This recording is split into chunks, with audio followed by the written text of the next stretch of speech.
कभी आस्था और मातम के बीच का फासला बहुत कम हो जाता है।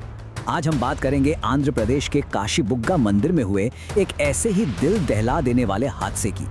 एक ऐसा दिन जो उत्सव और भक्ति से भरा होना था, वो आखिर मातम में कैसे बदल गया।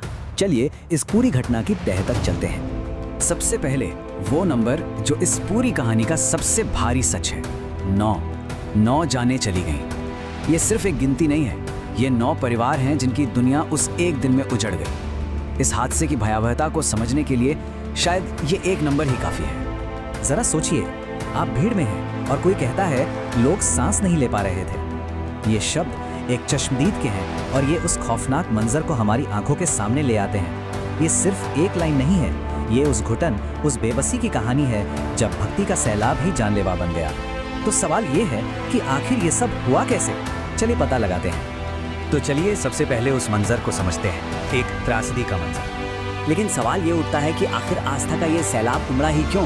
इतनी भीड़ वहां जमा क्यों हुई? देखिए, इस हादसे की जड़ें कई वजहों में छिपी है। सबसे पहली बात, ये मंदिर श्री वेंकटेश्वर स्वामी मंदिर सिर्फ 4 महीने ही पुराना था, लेकिन इसकी मार्केटिंग मिनी तिरुपति के नाम से की जा रही थी। अब आप सोच ही सकते हैं कि इससे कितने श्रद्धालु खिंचे चले आए होंगे। ऊपर से मौका था वैकुंठ एकादशी का, जो कि एक बहुत बड़ा त्योहार है। और एक और अहम बात, ये मंदिर प्राइवेट मैनेजमेंट के तहत था, मतलब शायद उनके पास इतनी बड़ी भीड़ को संभालने का ना तो तजुर्बा था, ना ही पुख्ता इंतजाम। तो एक नया नवेला मंदिर, एक बड़ा त्योहार और प्राइवेट मैनेजमेंट, ये सब मिलकर एक खतरनाक कॉकटेल जैसा बन गया। तो भीड़ क्यों जमा हुई ये तो हम समझ गए, पर अब आते हैं उस सबसे अहम सवाल पर कि ये हादसा हुआ कैसे। और सच ये है कि ये कोई एक गलती नहीं थी, ये थी लापरवाही की एक जानलेवा श्रृंखला। चलिए देखते हैं कि कैसे एक एक करके चीजें गलत होती गईं। सबसे पहली और सबसे बड़ी गलती, एंट्री और एग्जिट के लिए सिर्फ एक ही रास्ता था, मतलब आने वाले और जाने वाले सब एक ही जगह पर। इससे भीड़ का दबाव बढ़ना तो तय ही था। फिर क्या हुआ? जब प्रेशर बहुत ज्यादा हो गया तो एक रेलिंग टूट गई। बस इसी एक पल ने भगदड़ शुरू कर दी। लोग घबरा गए, एक दूसरे पर गिरने लगे और इन सब के पीछे एक और बड़ी लापरवाही थी। मंदिर मैनेजमेंट ने लोकल अथॉरिटीज को अंदाजा ही नहीं दिया कि कितनी भीड़ आने वाली है।